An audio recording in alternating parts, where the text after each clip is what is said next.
Alright, so what's up you guys, it's your boy Danchou. For today, I will talk about one of the most important stages that you will have to deal with as a fighting game player, as we will talk about how to improve with your main character as a beginner. So let's clear the air on that today and start the first episode of Danchou's Dojo.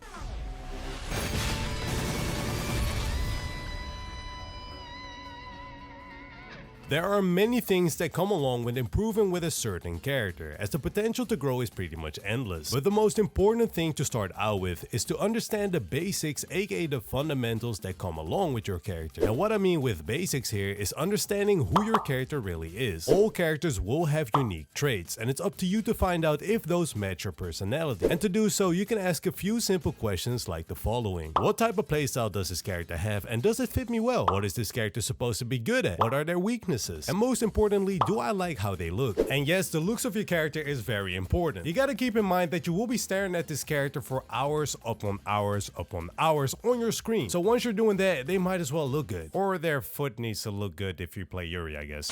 These are important questions to get answered because you want to avoid putting in time to a character that just ends up not being your thing. Don't get me wrong here, since putting in time to a character and finding out they aren't exactly the one for you isn't all that bad, and sometimes that just happens naturally. At worst, you learn something about yourself and how you want to play your game. But of course, we want to avoid that scenario as much as possible. Once we understand what the idea behind our character is and we are ready to commit to our relationship with them, it's time to move on to the next topic, which is learning the basics of our character and their toolkit. To learn about our character's toolkit, we'll examine their normal moves, their special moves, and their level 1 to 3 supers. Understanding the options available to us and when to use them is crucial. It helps us understand which moves are the most valuable for each situation.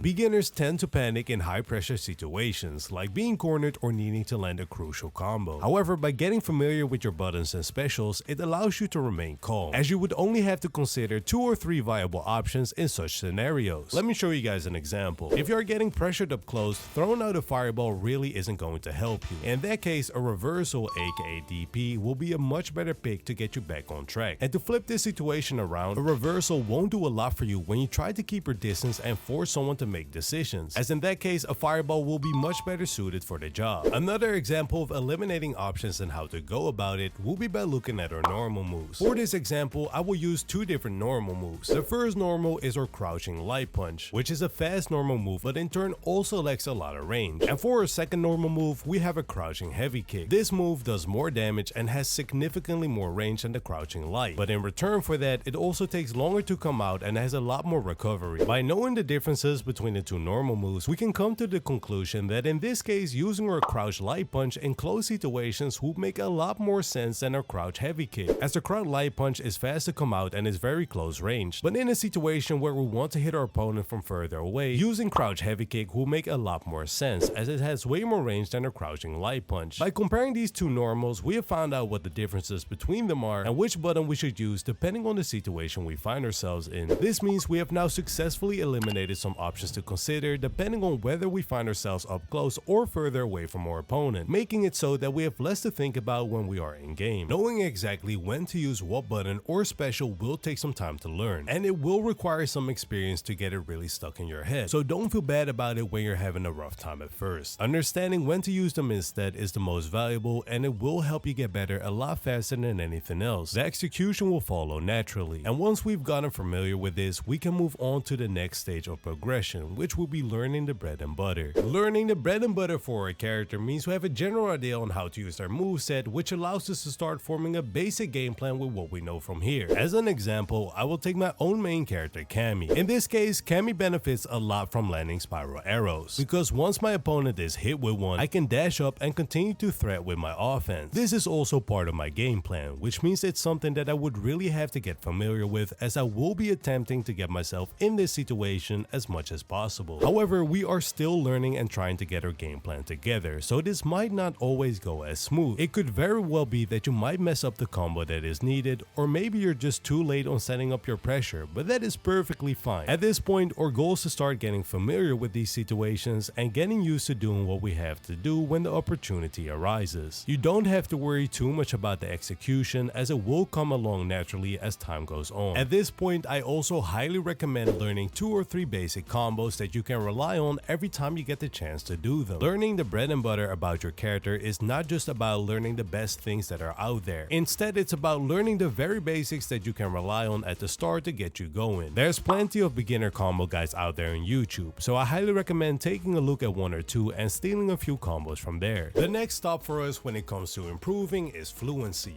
At this point, you should feel like you have a good understanding for your character and you're sharpening up the execution and basic game plan as you play. And because of this, we can start looking a bit further and look into some proper beginner combos to really start making the most out of our opportunities in game. Remember that doing less is more in the beginning stages, and especially in Street Fighter 6, you can get quickly lost in the sauce. So I highly recommend just looking at stable, easygoing combos for beginners before all else. And if you've started learning combos and you're finally able to put them into your game plan slowly but steadily, there's one more crucial piece of advice left for you guys. Once you've reached this point, you are at the closing chapters of your beginner phase. From here on out, it really just comes down to putting in the time and slowly picking up improvements and implementing them into your gameplay as you go on. The way I describe this position is like doing a puzzle, but instead of placing down the pieces to complete the puzzle, you are always looking to add more and more pieces to your gameplay to make it better and better as you go on. Fighting games are hard to figure out on your own, so that is why I highly recommend joining communities or even looking for people that play the same character as you and ask them questions about the things that you would like to know. And you guys can start with that now by leaving a comment down below on stuff that you would like to see me cover for you guys in the next video. And that wraps up the first episode of Danchou's Dojo, and hopefully I'll see you guys on the next one. Stay healthy, stay blessed, and I'm out.